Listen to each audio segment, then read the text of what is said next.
J'ai voulu m'être fondre parmi les amis de ma fille pendant l'absence de mon mari, et résultat, j'ai découvert des secrets et des mensonges que personne ne m'avait jamais révélés.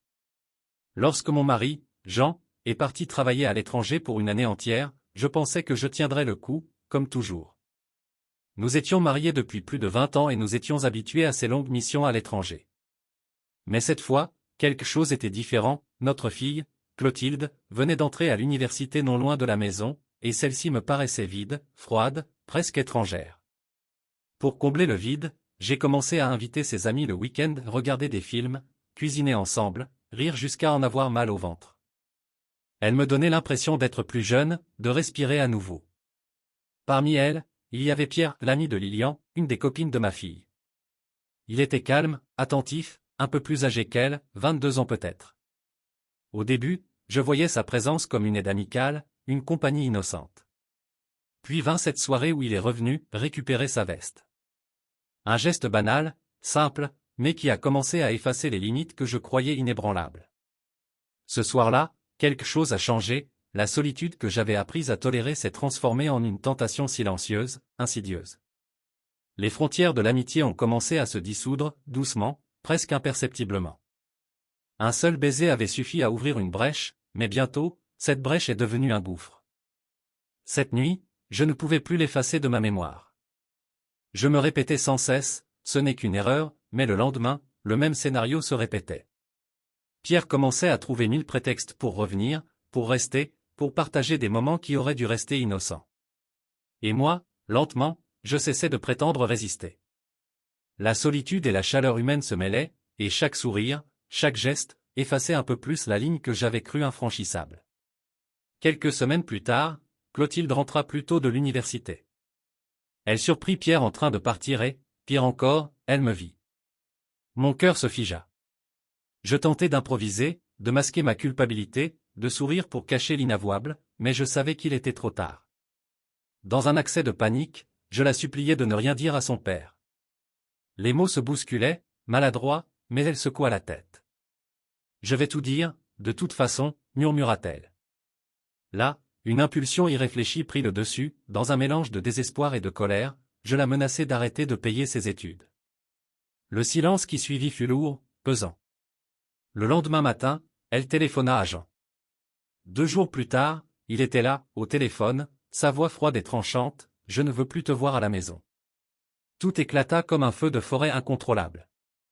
Pierre, dans sa naïveté ou sa vanité, accusa clairement mon rôle, Lilian raconta l'histoire à ses amis, et en quelques heures, ma réputation était en ruine.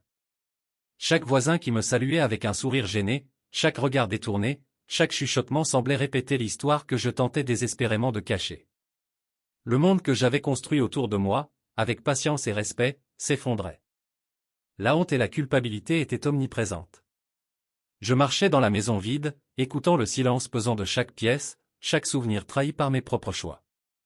Les murs semblaient se rapprocher, les portraits de famille sur les étagères semblaient me juger.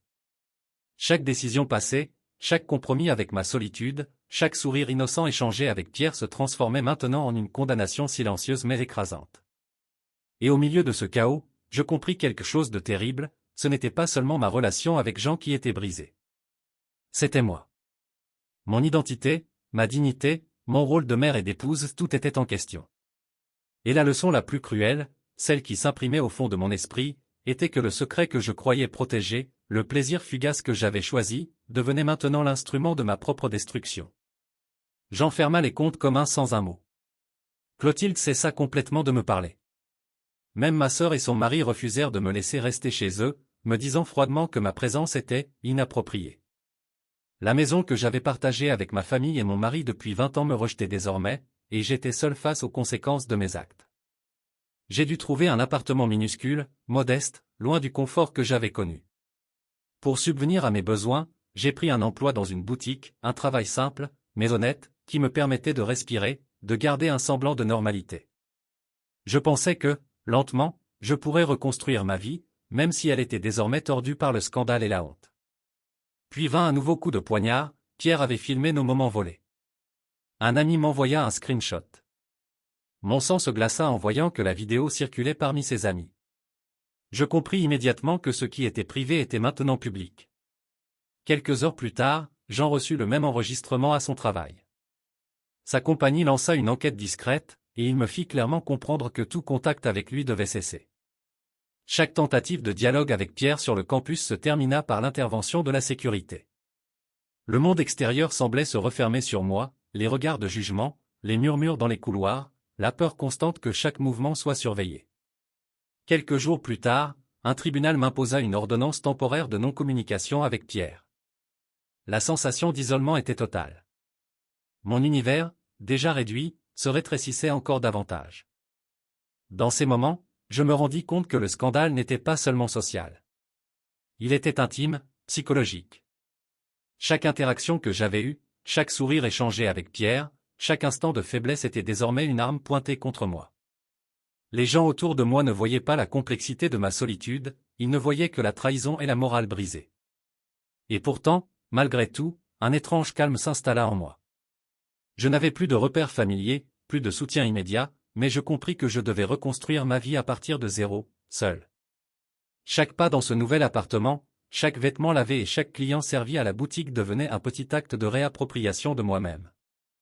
La chute était profonde, mais elle me donnait aussi la possibilité de me réinventer, de me retrouver, de préparer une contre-offensive silencieuse, réfléchie, mais implacable. Dans un ultime élan d'espoir, j'ai décidé de porter plainte pour atteinte à ma vie privée. Mon avocat me rassurait, il y a une chance, tant que Pierre n'a pas d'avocat agressif. Je croyais en cette lueur fragile, convaincu que la vérité et la justice pouvaient encore me protéger. Mais dès le premier échange au tribunal, il devint évident que le vent avait tourné. Les messages que j'avais envoyés à Pierre, innocents à mes yeux, furent utilisés contre moi. Chaque mot, chaque demande de clarification, chaque tentative de contact fut transformée en preuve de comportement obsessionnel, instable, exploitant mon âge et ma position. Le juge, impassible, déclara que nos interactions étaient considérées comme consensuelles. Mon dossier, que je pensais solide, s'écroula sous le poids des apparences et des interprétations. 2 jours plus tard, le coup final tomba, la famille de Pierre déposa une plainte en diffamation et harcèlement à mon encontre. Les accusations, précisées avec soin par un avocat féroce, peignaient une image de moi que je ne reconnaissais pas.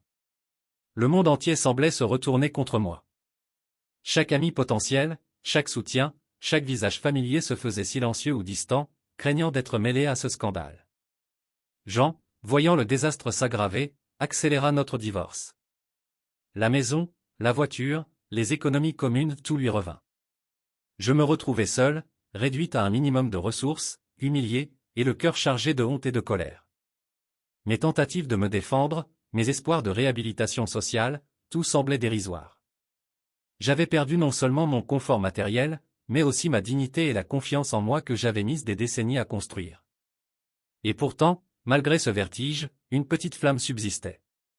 La douleur et la honte m'avaient laissé nu face à la réalité, mais elles avaient aussi éveillé en moi une lucidité froide. Si la société et les tribunaux m'avaient trahi, il restait encore une arène où je pouvais agir, silencieuse, méthodique, implacable. Chaque humiliation reçue, chaque perte subie, serait désormais un carburant pour la reconstruction de ma vie. Je commençais à réfléchir à mes prochaines étapes avec un calme nouveau. La vengeance n'était pas une explosion de rage, mais un processus réfléchi, une stratégie de rétablissement de ma réputation et de mon pouvoir.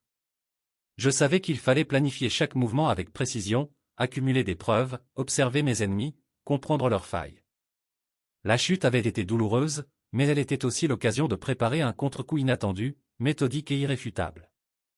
Je cessais de manger correctement, de dormir, de prendre soin de moi. Les jours se fondaient les uns dans les autres, gris, identiques, sans saveur. Les murs de mon petit appartement semblaient se refermer, et le silence devenait assourdissant.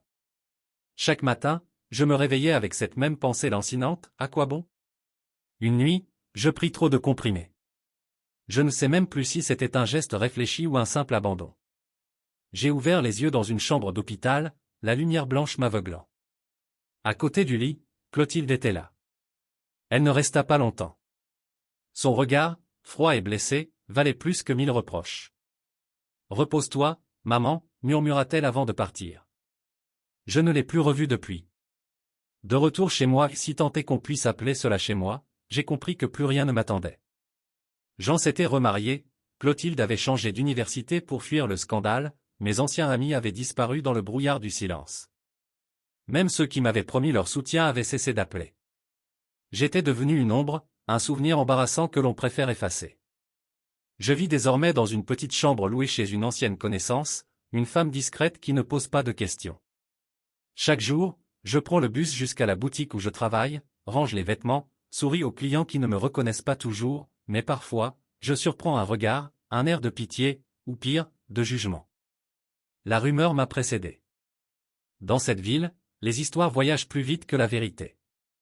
Je pensais qu'en portant plainte, j'aurais au moins défendu mon honneur. Que la justice, même froide, me rendrait une part de dignité. Mais la seule chose qu'elle a laissée derrière elle, c'est un vide plus grand encore. Les journaux en ligne ont parlé de « l'affaire », avec des titres à demi-mot, les voisins ont conclu le reste. Il n'y a plus de distinction entre faute et châtiment, entre remords et punition. Tout s'est fondu en une même brume de honte. Les soirs, je marche sans but dans les rues. J'observe les vitrines, les couples qui rient, les familles qui rentrent ensemble, et je ressens une douleur sourde, comme si j'étais condamné à regarder le monde à travers une vitre invisible. Ce que j'ai perdu n'est pas seulement un foyer ou une réputation, c'est la possibilité d'être encore perçu comme quelqu'un de digne d'amour. Pourtant, parfois, dans le silence le plus profond, je perçois une autre forme de paix. Pas celle du pardon, ni celle de l'oubli, mais une paix austère, née de l'acceptation du pire. J'ai touché le fond, et il n'y a plus rien à craindre. Peut-être qu'à partir de là, je peux apprendre à respirer autrement. Quelques mois plus tard, j'appris la nouvelle par hasard, Pierre était mort dans un accident de moto. Une phrase brève, sèche, dans un message d'un ancien collègue. « Tu as entendu pour Pierre ?» Je n'ai rien ressenti. Pas de soulagement, pas de vengeance, pas même de tristesse. Seulement ce vide froid qui s'installe quand il ne reste plus rien à détruire. Lilian, celle qui m'avait ouvert sa porte après la tempête, m'appela peu après. Sa voix tremblait d'une étrange douceur. Elle m'annonça qu'elle était enceinte peut-être de Pierre, peut-être d'un autre homme. Ces mots, mêlés d'excuses et de regrets, glissaient sur moi sans laisser de traces. Je l'écoutais comme on écoute la pluie frapper les vitres, un bruit lointain, monotone, sans importance.